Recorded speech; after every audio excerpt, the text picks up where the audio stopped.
Welcome to Holocaust Museum Houston. My name is Lori and I'm an educator here at the museum. To celebrate the opening of the exhibit Mandela Struggle for Freedom, we are speaking with organizations from around Houston that are working to protect human rights and serve our community. Today, I have the pleasure of speaking with Sarah Jane Brewer, Education Specialist at United Against Human Trafficking. Sarah, thank you so much for joining us today. I'm very excited to learn more about your organization and the fantastic initiatives UAHT is leading within our community. So first, can you tell us a little bit about United Against Human Trafficking? What is your organization's mission? Yeah, absolutely. So, yes, we are United Against Human Trafficking. We are based here in Houston, and our goal is to fight human trafficking by educating the community, raising awareness, and empowering survivors. So, a huge thing that we do is we educate the community about what human trafficking really is. And we also work directly with frontline professionals that have a higher likelihood of encountering victims and survivors to talk about what to look for, using trauma-informed care and the resources that are available here in Houston. We also try to work with communities that are at a higher likelihood of being exploited. So individuals in middle schools, high schools, juvenile detention centers, people experiencing homelessness, substance abuse, people who are day laborers, and talk to them about not only what human trafficking is, but how they can increase their resilience and the resources that are available to them. We also work directly with survivors of trafficking. So we have case management here, and we also have support groups for families of trafficking. Oh, that's fantastic. Thank you so much for your great work. So as a Holocaust and human rights institution, obviously human rights and supporting these human rights are very important to the foundation of what we do and of your organization as well. So why is your particular human rights issue important in our community and even throughout the world? Yeah, absolutely. So the connections between human trafficking and human rights are really powerful. I was actually reading the UN Declaration of Human Rights. Um, And, our basic human rights are a right to have freedom of movement, to have education, healthcare, safety, all of these basic things. And human trafficking really takes away everyone's, or not every, takes away an individual's human rights, like all of them. So every human trafficking situation is different. Sometimes people do have freedom of movement, sometimes they can still go to school. But in a lot of these situations, people are not able to make decisions about their lives. They are not safe physically, emotionally, otherwise. They are not allowed to make decisions about their own life. They, even if they're not physically trapped, they can be psychologically trapped. So human trafficking really violates almost every single one of someone's basic human rights. Right. And especially today, we're living in the midst of a global pandemic where human rights are even more vulnerable. So how has the pandemic impacted your work?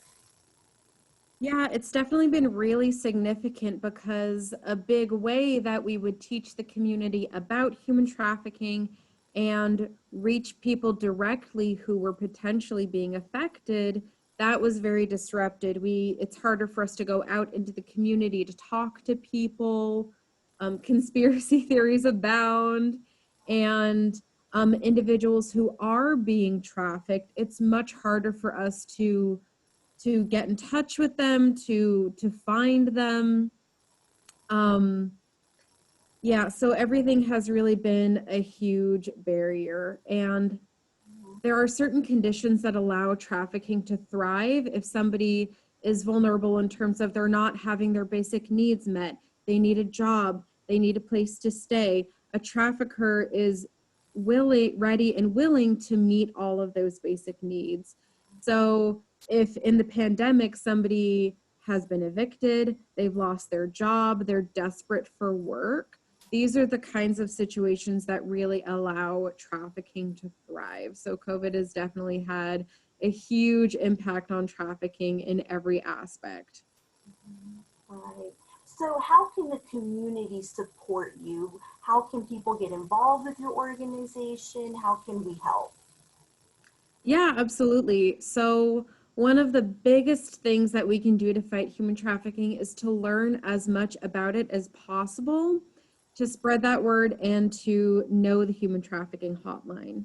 So, in the midst of this pandemic, we've been putting out a lot more information about things like red flags, what to look out for, what human trafficking is. So, certainly, community members can see our videos, our webinars, our trainings, learn how to recognize human trafficking, learn about what the true nature of what human trafficking is. And if you see or suspect human trafficking, call the National Human Trafficking Hotline at 1-888-373-7888. That is one of the most direct things that somebody can do. Of course, somebody can always donate or volunteer in a general way. And also, there are certain agencies here in Houston, such as The Landing, Redeemed Ministries, and Elijah Rising, that serve survivors directly. And they may be taking donations for things like furniture, toiletries, clothing, and you can visit their websites to learn more about what specific items you can donate. um, Also, another big thing about human trafficking is that it's really an interconnected problem from a lot of different systems. So issues like poverty, injustice, racial equality, all of these things can play into human trafficking. So just, in our daily lives, creating equitable spaces, building supportive relationships. Another thing that allows trafficking to thrive is if someone feels lonely, or if they feel like they can't be honest with their family or with their friends when something really bad is happening to them, then that can keep them trapped in that situation. So people can be that supportive friend, believe someone when they tell you that something bad is happening to them, whether they're being abused or exploited, and look for ways to build community. And that's a practical way that we can fight trafficking in our everyday life. Great, thank you so much for those wonderful resources, for ideas on how to get involved in our community, ways we can provide support, but also issues that one can keep in mind to support individuals that are facing human trafficking, or even how to defend those rights today to support those individuals. So where can people find more information about your organization? Absolutely. So we are online at uaht.org. So if you go to our website, you can find a lot of resources, a lot of information about the programs that we do. You can submit a request for any of our programs. We can come and give trainings, talk to people if you're interested in any of our services. We also have been regularly doing webinars online for youth, for the community, for educators, social service providers, healthcare workers. Um, Everybody can learn more about human trafficking and visit our programs. So yeah, uaht.org, and you can follow us on social media. We're usually United Against Human Trafficking. We might be U against HT, but usually United Against Human Trafficking. Fantastic, thank you. And is there any other information that you'd like to share with our viewers? Um, I am really looking forward to the Nelson Mandela exhibit. Like I personally, I am Jewish, and learning about the Holocaust has been a huge part of learning about human rights and being really passionate about this issue. And the big takeaway from lessons that we learn about the Holocaust is that we can't let this happen again. People don't deserve to be exploited, harmed, killed, we're all equal, we're all human beings. And so I hope that, learning about human rights can motivate people to get more involved in their communities, in supporting each other, in fighting against human trafficking. And we're all in this world together. We should take care of each other. Yeah, of course, human rights is a collective call to action, right? And anything that we can do to help support this makes a huge difference, not only in our schools, in our communities, but throughout the broader world. So thank you so much for the incredible work United Against Human Trafficking is doing within our community and for taking time to talk to us today. Yeah, So if absolutely. It's my pleasure. Oh, great, thank you. So if you'd like more information about United Against Human Trafficking, again, please feel free to visit their website at uaht.org or stop by Holocaust Museum Houston on Saturday, September 12th during our Human Rights Expo. Receive free admission to the museum and learn more about United Against Human Trafficking and other human rights organizations in the Houston area. We hope to see you there. So thanks again to Sarah and our viewers for joining us today. Mandela Struggle for Freedom will be on view from September 11th, 2020 through January 3rd, 2021.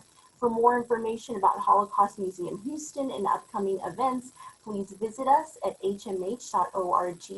And again, feel free to follow us on social media as well. You can follow United Against Human Trafficking on Instagram and Twitter at United Against Human Trafficking and Holocaust Museum Houston's Boniak Center at Boniak Center.